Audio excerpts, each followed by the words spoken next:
Join us as we fly up to Midwest Aircraft Refinishing to pick up our Cirrus after a custom paint job. Welcome to our YouTube channel, Elevate.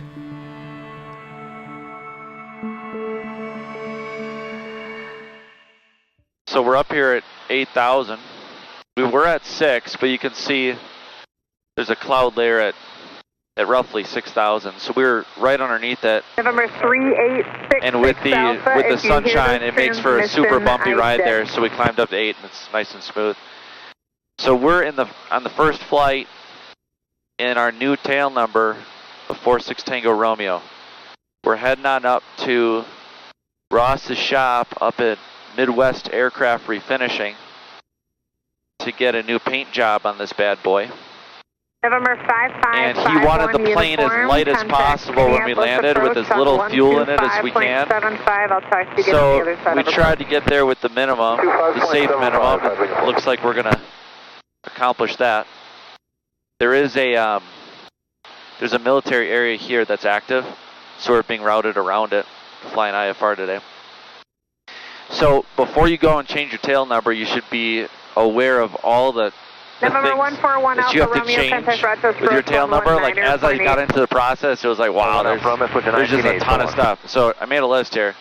So you change it first with the FAA, right? Which is a process in itself. It took over a year for the FAA to process the entire thing. So yeah, that took a lot longer, and according to them, it was because of COVID still. So I don't know, I thought COVID was over 2 years ago. So there's that to keep in mind. It was only like $10, so that's nothing. The physical transponder in this airplane is in the tail, so that has to be changed by a professional avionics installer.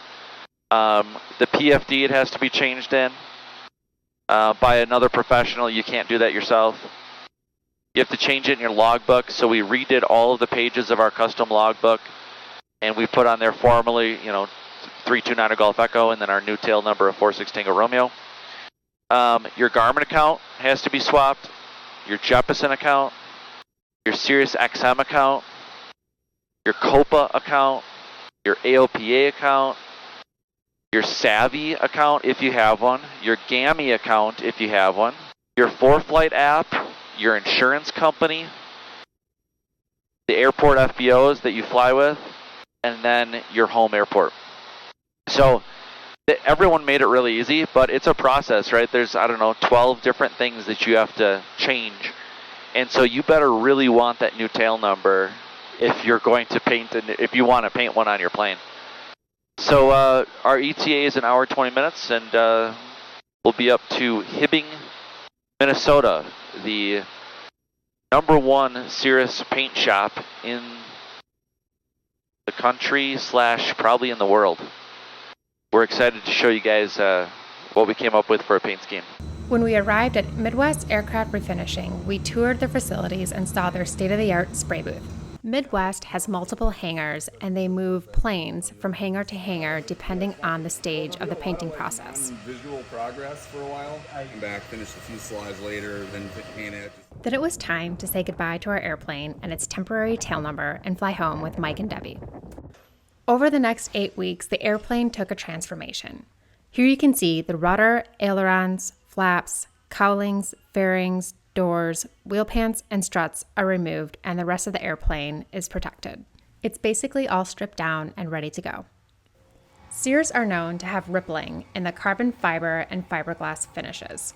Midwest fills and block planes to greatly reduce the rippling during the priming process. Lene and I started flying 3.5 years ago, and a major issue was trying to find sunglasses that worked under our headsets without creating too much pressure here, without reducing the ANR effect. Because when you put your sunglasses on, if it pulls your pad out, you can instantly hear a lot of your surroundings, and then also seeing the screens.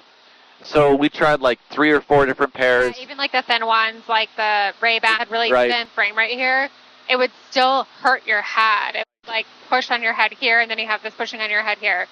So. And when you're flying, you almost all the time need sunglasses. Yeah. That was a sticking point, was we could not find glasses. And we were watching something, I think on YouTube, and we saw Flying Eyes. Flying Eyes optics is a company that makes dedicated sunglasses for motorcycle helmets and especially aviation.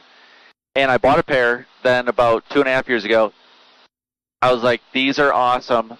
They are hands down the best sunglasses that I've ever worn. Love them both in the cockpit and out of the cockpit. And now they're a sponsor of the channel. You can use our coupon code. You can save 10%. So put the coupon code on the bottom here. You can use the link in the description. You'll save 10%. These are the Kestrels. You can spec out your frame color. You can spec out your lens color. You can get them in reading glasses. You can get them in prescription. Those are called Nocturas. I also have the Ospreys. Because they're such lightweight glasses, they mold to your head. So your headset does not become painful. We've worn these for about a 5-hour trip. You don't feel anything. Our previous sunglasses, I had to always wear like this in order to not have the A&R and not have the pain. Super lightweight. Sometimes I drop them. They never get damaged. They are super indestructible, and they're extremely flexible. If you sit on them, nothing's going to happen. But high quality. Love these things. Try them out. Now back to our other flight.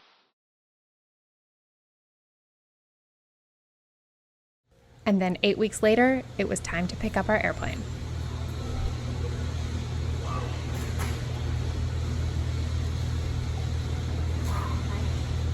That is sweet.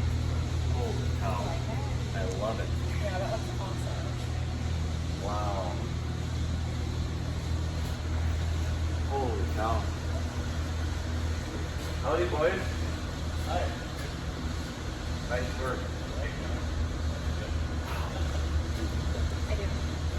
Holy smokes. That's a brand new airplane. That was brand new.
If you like what you see, please like the video.